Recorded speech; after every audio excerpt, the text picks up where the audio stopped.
Well, as we celebrate International Women's Day, the issue of gender equality once again comes under the spotlight. According to the World Economic Forum's 2017 Global Gender Gap Report, gender equality is over 200 years away, and it is only by staying focused on achieving parity that the gap can be closed. While we know major challenges won't happen immediately, the good news is that across the globe, women are making positive strides towards this end. Well, global activism for women equality has been fueled by movements such as #MeToo, Time's Up, and this year's theme, Press for Progress. This theme aims to motivate and unite people to think, act, and be gender inclusive. For more on this, we are joined in studio by Dr. Amaleya Goneos-Malka, who is from the University of Pretoria's Information Technology Department. Very good morning to you. Thank you very much for joining us this morning. Good morning. Essentially, let's talk about the theme of this year's International Women's Day 2018, Press for Progress, and the significance around there. Well, there's actually two themes. The first one is International Women's Day theme being almost as a general public conveyance, largely driven by the business world and civil society. And ultimately, I'd say Press for Progress looks at a few key issues. So from a social point of view, a political point of view, an economic point of view, and a cultural perspective.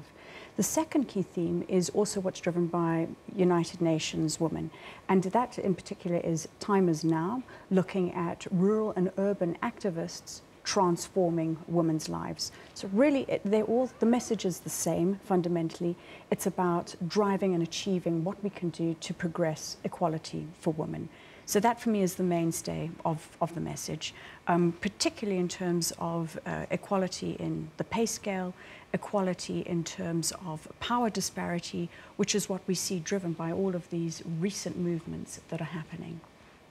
Now, as we celebrate International Women's Day, and speaking of the progress that has been made, what are some of the gains that have been made? Well, I think the first thing is this is really 100 years from the original suffragettes movement, which happened in 1918. And at that point in the UK, when women did receive the right to vote, it was only to select women. Firstly, they had to be over the age of 30. Secondly, they had to have certain property rights. And if you look at it, the United Kingdom only got its first female prime minister 68 years post that, actually 61 years, in 1979 with Margaret Thatcher. So despite gaining the right to vote, it still took an incredibly long period of time for women to come in and start to become heads of states. From a South African perspective, white women received the vote in 1930, but the rest of our population only received the vote in 1994. But going forwards from that, we have to look at how we can start to collectively acquire more gains. So voting effectively is our political empowerment. The next strides we saw were in terms of rights to work, because women didn't have the equal rights to work as men did. They also didn't have equal rights in terms of the types of work that they could do. The next area is equal pay, and that is an area which is becoming more and more prominent. We saw within the journalistic space earlier in January, where the head of the BBC in China resigned over men being paid more money than women within the BBC as an organization. So those are some of the gains, but also I'd say looking at some of the gaps that we still have to attain. Another key area is that from a South African point of view, and Africa to a large extent, is that we're driven through by a patriarchal society. So coming out of that has also been a significant movement which has been bolstered by legislation which has helped women address these issues in the home and also in the work environment. Let's discuss the gender gaps and how pervasive they are. We do know that the World Economic Forum every single year releases a report between the gaps. Can you give us details about this year's reports and what it constitutes, if you have any? Sure. So it's a report which is put up by the World Economic Forum every year. It covers 4 key dimensions. So the first one is economic participation and opportunity. The second is on educational attainment. The third concerns health and longevity. And then the fourth one is about political empowerment. So overall, the gender gap is at 68. Well, we've covered 68%, so we still have 32% left, and that's on a global scale.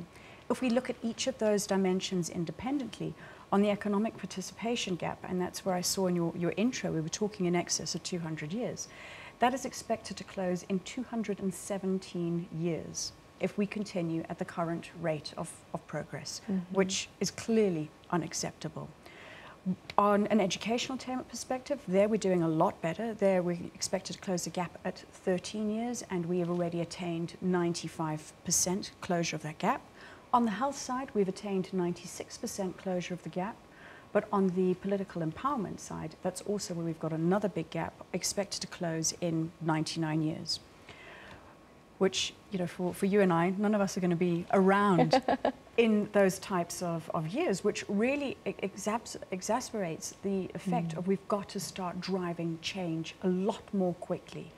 On a South African point of view, I must add that from a political point of view, I think we are doing really well. If you look at our ministerial component, 15 out of 32 ministers are female. Yeah, and just going back to what you mentioned earlier on with regards to women speaking out now about these gender gaps that we're seeing. If we look at the entertainment industry, we'll take the film industry for instance, we've seen your huge Hollywood actors, your Jennifer Lawrences speaking out at your Oscars awards and all the other ceremonies that they've been attending, addressing the gender pay gaps, and you've seen this coming now to the fore. Do you think that the presence of social media and the voice that you know, young, powerful, dynamic women have, do you think that this is it's gonna help change this? I'd say yes, it's an aspect of it, but we also have to have a lot more than people just talking about things. Yeah. We have to have legislative But aspects now we're coming aware through. of it. We never knew that there were these huge gender pay gaps in movies. I think we were subtly aware of it, but not to the extent. So this is where we've got a disclosure. Just, yeah. Absolutely more than double. And that's where, with Iceland coming through, I think it was January 2018, where they put through legislatively, it is illegal for men to be paid more than women for doing the same work. Yeah. And in the past, women would have to come to their employer and provide evidence of, you know, they are getting less salary than their male counterpart. But if you think about it, the employer is paying everybody in that organization. They know exactly how much everybody is getting. So now from the Icelandic bill, they're putting the onus on the employer to address pay disparity. So that is another fundamental shift. Definitely. I would love to stay and chat. Unfortunately, we have to wrap up, but due to time, of course, joining me in studio, Dr. Amaleya Goneos-Malka, who is from the University of Pretoria's Information Technology Department, as we discuss International Women's Day 2018, its themes, as well as some of the details around the latest reports and statistics thereof. Let's take a short break here on SABC Newsroom. Do stay tuned.